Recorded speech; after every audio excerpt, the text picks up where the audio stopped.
Olá, meu nome é Marcos Frank e hoje vamos falar um pouco sobre Weather Systems, a nova banda do ex-guitarrista vocalista da banda Anathema, Daniel Cavanagh.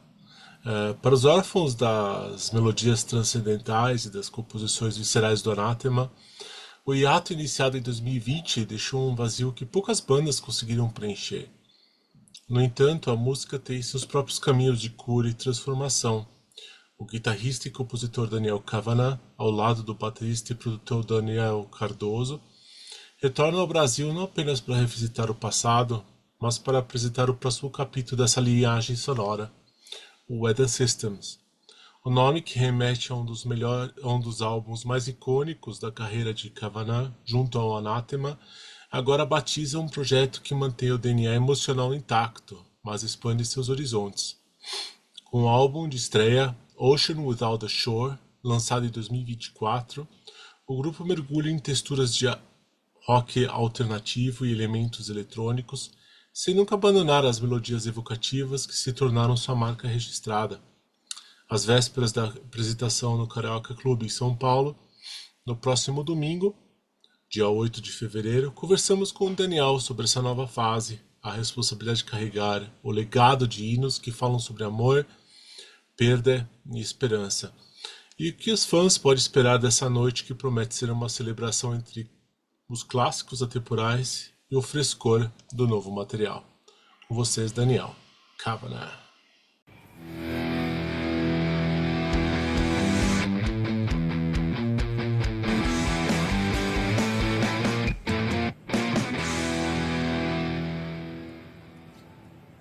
So, Dan, it is a pleasure to see you again after so many years you've been in Brazil.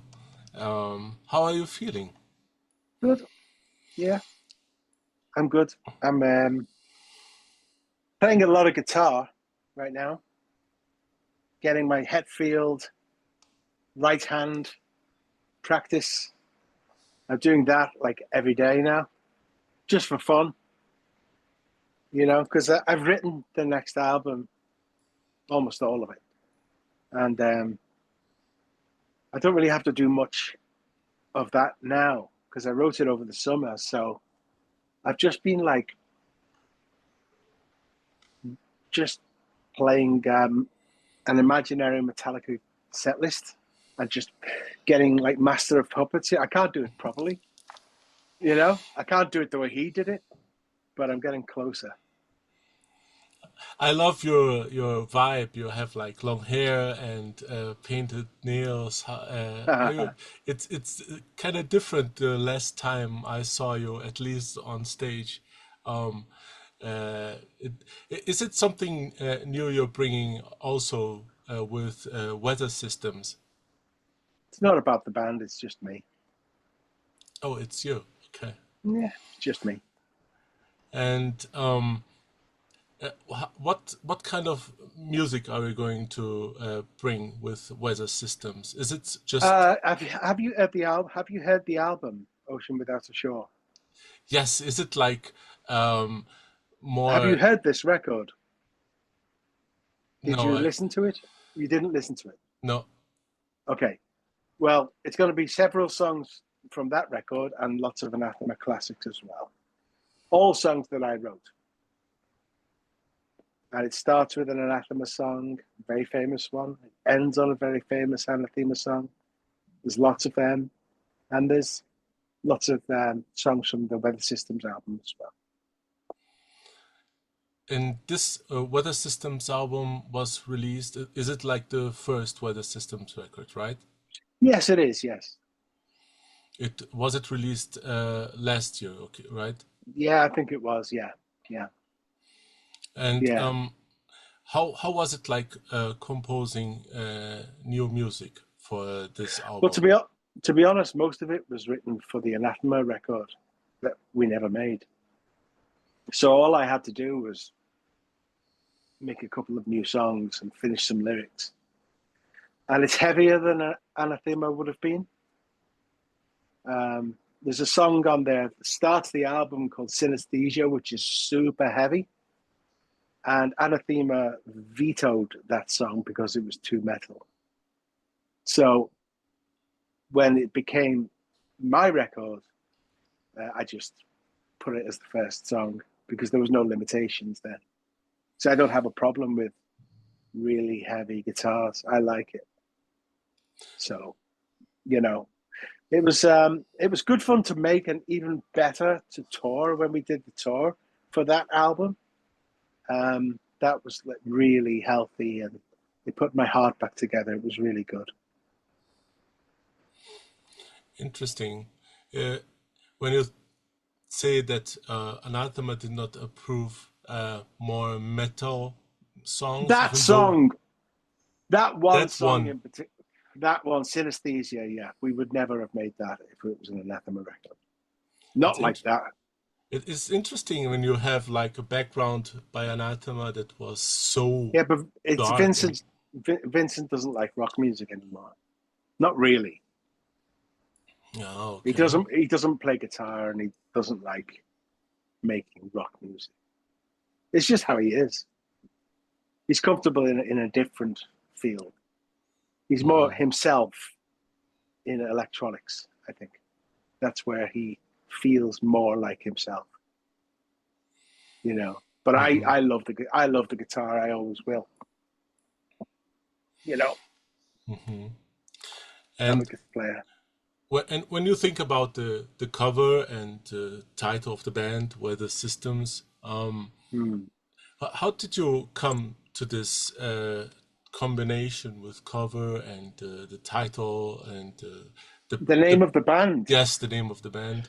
I actually just asked Vincent if he thought it was a good name, because I didn't want to carry on Anathema without Vincent there, and he didn't want to do it anymore. So I thought, what's the next thing I could call it? So I asked him, do you think Weather Systems is a good name? And he said, yeah, it's great. So I just did it, basically because he said it was good. I thought it was okay. I asked him, Vinny said it was good, so I did it. It's that simple. There's nothing more to it than that. And it connects to Anathema because I wanted to connect to Anathema. Because, yes, you know, I still play the songs of Anathema because I wrote them. But when I say I wrote them, I mean I wrote every word and every melody. It's true. And it's, you know, it is, I became an Anathema specialist, even though some members stepped out of the band. There was one that even... Never mind. Just move on to the later incarnation, because Anathema really is, for me, it's 2010, 2012, 2014. That's the era that really matters to me. And it is the era of Alternative 4, right? No, it's not. That was years and years ago. That was in the 90s. At least when you came the first time, I saw you on the show that was cancelled when you were on stage. And it was super frustrating for me, at least this time. And I got to know you in person. And it was very nice to have like this interaction with you as a musician, not only on stage. Is it something that you like to do? Yeah, I do. I do, actually. Yeah, I do. As long as it's not too intense, or as long as somebody's not nasty to me, then it's fine. Yeah, I like it. And with, but I don't. I'd forgotten about that, to be honest. It rings a bell, but I'd forgotten about the cancelled one. Yeah, you guys were on stage, and the officers came down and they canceled the show when you guys were already at the venue. It was super frustrating. I don't remember. When was that? When was that? It was beginning of 2000. I think it was 2014 4 or 3. I don't remember. It was a long time ago. But since you Yeah. guys came so many times afterwards, it was every show was amazing. And this time you're starting a new era, having a show only you from this era at least. It's not only me. There's a new band, and they are great. And Daniel Cardoso is a big part of it, and he's been a member of Anathema since 2011. So that's 15 years, 16 years. He's been a member of Anathema for that long. So, it's thanks to him, really, that this band came together, because he was the one he became like the live music director, and he found the bass player. He knew the bass player. He played with him for years. And he's an amazing bass player and an amazing singer. And he also found Soraya, the girl who sings. She looks like a girl. She's older than she looks. Like, she looks about 22, but she's actually older. And she's so good on stage that she can hold 1,000 people in the palm of her hand. Like, she's that good. So I just gave her the center stage and said, do what you want. Just be yourself. And that's really nice, And I like playing with them. I like playing with Andre, such a good musician. I like playing with Daniel. He's such a good musician. I like playing with Soraya because she's such a good energy and a good singer, And, the chemistry I had with John and Vincent as a songwriting team, I won't get that again. That's once in a lifetime, That's chemistry built over 30 years that becomes almost telepathy. And I'm not expecting to get that again, but I don't really need it. I can, as long as I can do this, that's okay. And what do you expect of these shows you're going to play here? I don't expect anything. I don't expect anything. I hope that enough people come to the show to make it a really nice evening. That's all. And I know that we start with like Deep from Judgment, the first song from Judgment, but it's the same song. It's heavy. It's really heavy, but it starts with it just starts like a ghost piano playing the riff. It's different, but it's the same song. And I like to do that because it brings everybody in. We all know this song. This is the kind of night we're going to have, And then there's like Springfield, which I love, that song Springfield, and Closer, a Natural Disaster, A Simple Mistake, Untouchable Part 1, Untouchable Part 2, Fragile Dreams. All of those songs are on there. But I wrote them all. And I'm just playing songs that I wrote because I don't want to stop, because I love them. But then we mix it with new ones too. And the new album is good. It's a good record. In fact, I think the new album, and Daniel Cardoso thinks the new album by Weather Systems is better than The Optimist and Distant Satellites. So it's basically the best thing I've done since 2012. Awesome. That's what we think, me and Daniel.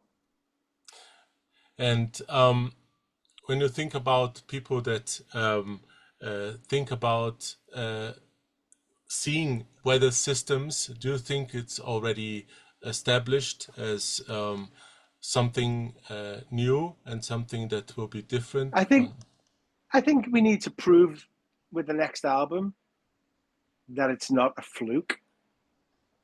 Do you know what I mean by that word, fluke? Yes, it's something like lucky, like you catch it once and then it fades. I've already written the next album, and it's not a fluke.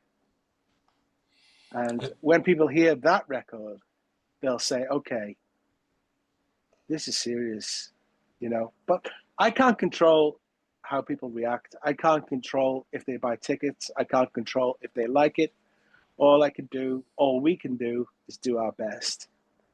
And the rest is up to the audience. But like I always say, without the audience, it's just an empty room.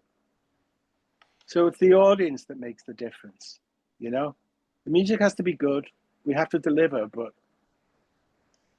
if it's not for the audience, it's just an empty room. So one of the best things about Latin America is it's probably the best audiences in the world. Thank you so much for the compliment. It's actually true. Do you think it's an accident that AC/DC filmed at River Plate? No, it's not. No, it's not an accident. It's a choice. I'll tell you something else. If I was making a live album, I'd go to Italy because they have the most beautiful singing voices that I've ever heard in any country. You could make a live album with them and put microphones on the audience, and they could just be a choir and sound amazing on a record. You could just do that. Something about the Italians, they just sing so well, so beautifully, always in tune, beautiful, just natural to them. But the most kind of like passionate audience is South America, Latin America.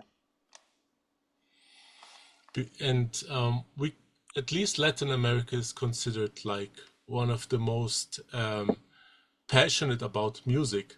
And I see that you are also very, very music-like person.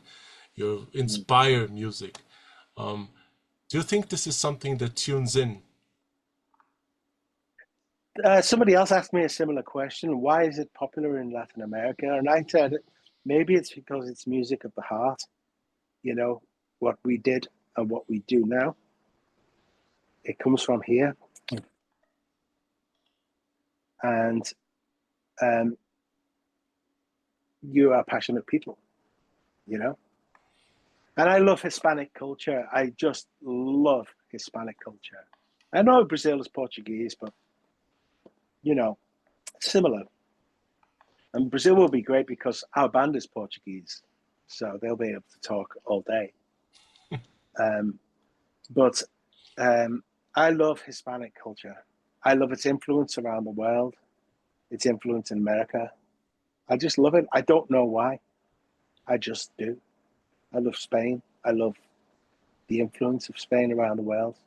I can't speak the language, but if I could choose one language to speak, it would probably be Italian or Spanish. Okay. Because I just like the culture. I don't know why. I can't put my finger on it. You know, it's not just the movies, but, you know, the horror movies like The Orphanage and Benicio del Toro from Mexico. It's more than that. It's just, there's something about the people that I like. Cool. So Dan, it was an honor talking to you. Thank you. To know more about you, your projects. And it's a band, not a project. Yeah, of course, the new projects with the new album and everything. It's a band. It's a band. The new band. I just misled what I wanted to say. It was no. Everybody says, don't worry. Everybody says that, and I always say it's not a project; it's a band. I always say that. But still, is there something new you will try out at least on these shows? Not on this tour, no. But I have written songs that we could play if we wanted to, but we've got so many to choose from. It's not necessary right now. Okay, then. But I've written the next album. I just have lyrics for one song to finish, and I've written all the rest, and I'm very happy with it. Awesome, then. So, and it's probably going to be, it's probably going to be called Carnival of the Broken Hearted. Wow, such an impactful title. Amazing. Thank you. Influenced by Tom Waits. Tom Waits. Tom Waits is Yeah. an amazing composer too. Yeah, I love that his guy. I love his music too. Yeah, it's influenced by that and Pennywise the Clown. Really, this is Yeah. such a different. It's just something about. I loved. There's Did you see Welcome to Derry? Yes, everything. Yeah. Well, in episode 7, you see Pennywise when he was a human and he was a nice man. Yes. For the first 10 minutes, I'd had the idea for Carnival of the Broken Hearted because I was thinking about Tom Waits, and it's like it sounded like something he might say. And I said to myself, I'm going to sleep on that. Let's see in a week if I still like the name. And then I saw that episode with Pennywise when he was a normal man who loved his daughter before he was taken over. Mm-hmm. And I was like, okay, that's the album name. It's fucking decided. It's such an amazing series. Yeah, it's very good. Welcome to Derry was very good. But that first 10 minutes of episode 7, where you see him as a person, that's better to me. That's better than anything in the movie. And the movie, the first one's great. True. But that was special. I had goosebumps watching that. You know. Have you read the book? Yeah, when I was young. When I've read the book, it was such an impact for me that I could not sleep that day. It was like something else. Stephen King has like this writing style that is the tower, the Black Tower is also Dark Tower. Yeah, I'm thinking in Portuguese. It's also something very, very intense. Well, I haven't read that, but let me tell you a quick story before we finish. I have The Shining on an audiobook, and the kid's name in The Shining is Danny. That's my name, right? I wake up I fall asleep with the audiobook on. And then wake up in the middle of the night, and Tony is talking to Danny, and he's saying, Danny, Danny, Danny. And I just woke up and, whoa, turn that off.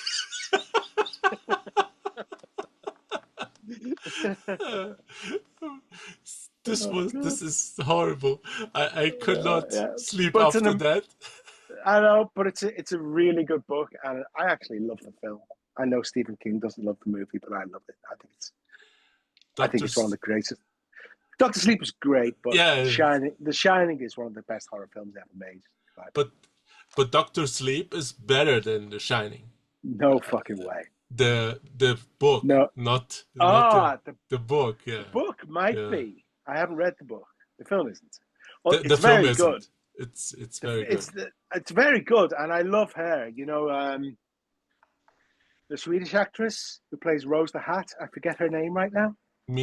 I forgot her too. Rose the Hat. I will remember later, and I like her. She's amazing in that, and it's a good movie. But you know, Stanley Kubrick, it's like he's the master. You know, it's like Francis Ford Coppola, Stanley Kubrick, and a few others. Not Scorsese, Steven Spielberg. There's about 9, 8, 7 directors that good.